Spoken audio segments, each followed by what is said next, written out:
So I've been doing some searching for some Dragon Dogma 2 news, and while it is a little bit light right now, I did come across a few comments that struck my fancy. In my recent new features just got confirmed for Dragon Dogma 2 video, I had a reply from Nero PR, which seems to suggest that different vocations will have different stat growths. And while this would be a return from Dragon Dogma 1, how they did stat growth, where essentially your vocation determined your permanent stats, and as you level up in certain vocations, different stats like strength, magic, defense, and magic defense would level up. So let's say you're playing a fighter, obviously that's a more physical vocation, it would get more points into health and more points into strength. Likewise, if you play a mage, you'll gain more permanent magic and magic defense as opposed to the other classes. The full breakdown of the levels that you need to be in order to gain which stats, which are, by the way, are permanent stats, are shown here in this graphic from the wiki. Now, one part of this comment that I found really interesting is that there is a subreddit admin named Kurteth who has been contacting a player named ISBN who had been streaming the Dragon Dogma 2 demo at Gamescom Asia. In this post, he links a playlist of all the gameplay that was captured here, and this was back in December, so it's not like it's anything too new,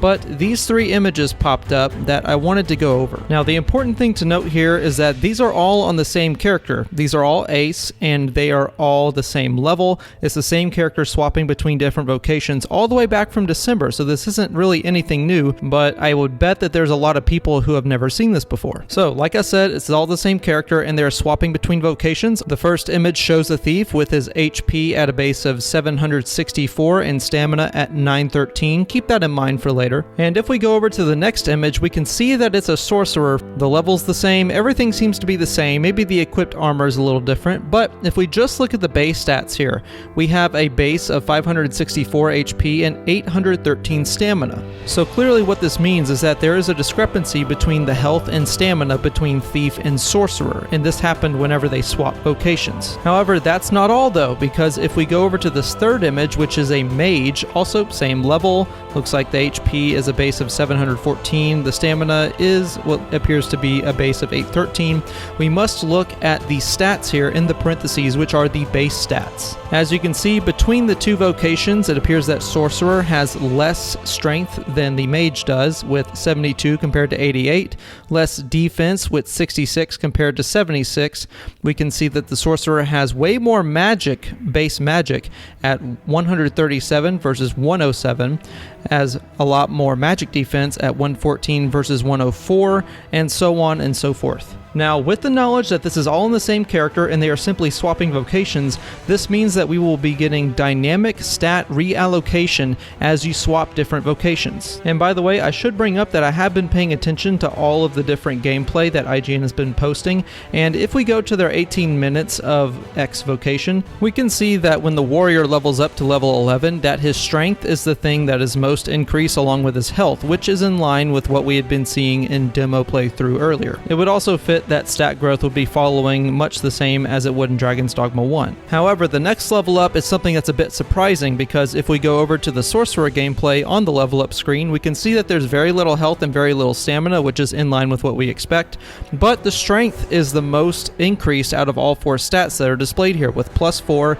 and the others being +3. Now, if we go over to the Dragon Dogma 1 chart in levels 11 through 100, we can see that we would expect a massive increase to magic and magic defense if the sorcerer is to increase in level.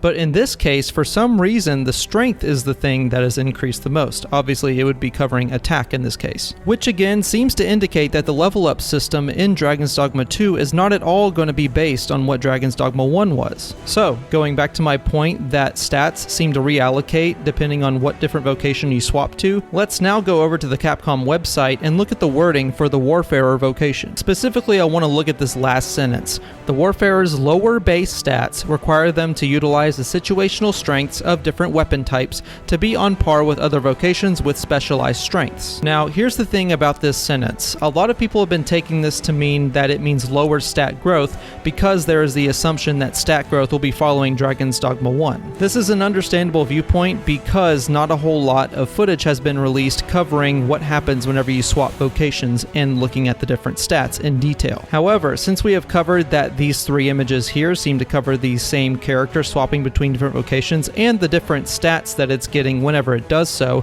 we can then assume that this sentence here with the Warfarer's lower base stats means that whenever you swap to the Warfarer vocation, your stats will actually be lowered and you will need to play as an underpowered character. And the reason this is important is because I have been seeing a lot of comments saying that, oh, Warfarer is just a late game vocation. You're supposed to gather all of your stats before you decide to play as Warfarer, similar to how in Dragon's Dogma 1 you would play as Assassin to level up all of your strength before swapping over to any different vocation, all the way up to level 200 before you can actually play the vocation you want to play. This is a type of min-maxing that will allow you to have the most damage possible whenever you swap off to an in-game version of whatever you want to play. And many players, myself included, are not very fond of this kind of system, as it kind of forces you to play as the same vocation for about 200 levels before you can actually play the vocation you want to play, and that is the case for many, myself included. I'm an MMO vet, and watching numbers go up is what I live for. But what this wording seems to indicate is that the Warfarer vocation will actually lower your stats in order to balance for the different vocations you're going to wield. So in conclusion, the evidence that I have presented here seems to indicate that we will not be getting a Dragon's Dogma 1 level up system,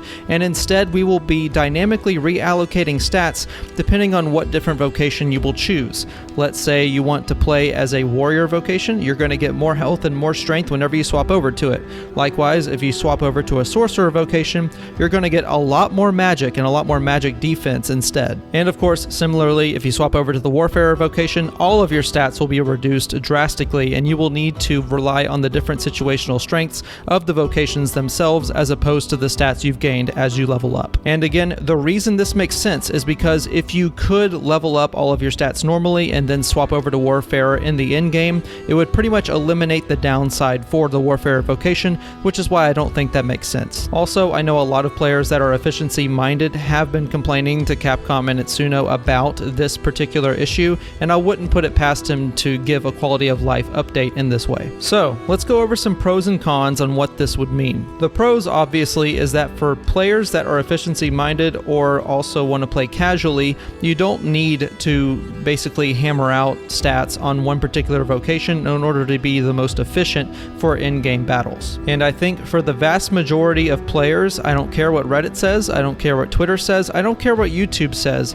most players that play video games are not on these platforms. So I think for a general audience, I think that this is a good move in order to allow for ease of use. There's also the double-edged sword of that, is that if they don't know the min-maxing values, they probably won't care anyway, but this is still a cool feature if you're a casual player regardless. It also makes it to where if you want to play a different vocation, you're not penalized for not picking it first whenever you're on your journey. It also would alleviate the pain from having a single save slot that I know a lot of players are going to complain about and have been complaining about.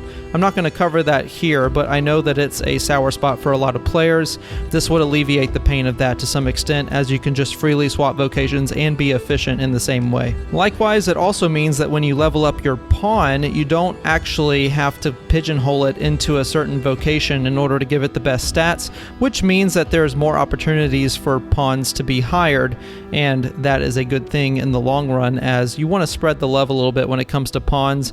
If the rich get richer, that's a very bad feeling if your pawn never gets hired due to bad stats. As far as the cons go, I can really only see one, and that is that it would eliminate the ability to specialize into certain stats. Like if you wanted to make a character with as much strength as possible regardless of vocation, you can no longer do that if your stats are just going to be allocated based on whatever vocation you choose. So there is a little bit of loss of freedom. Like let's say you just wanted to be a troll and make a sorcerer with as much strength as possible and as little magic as possible just to give it something unique.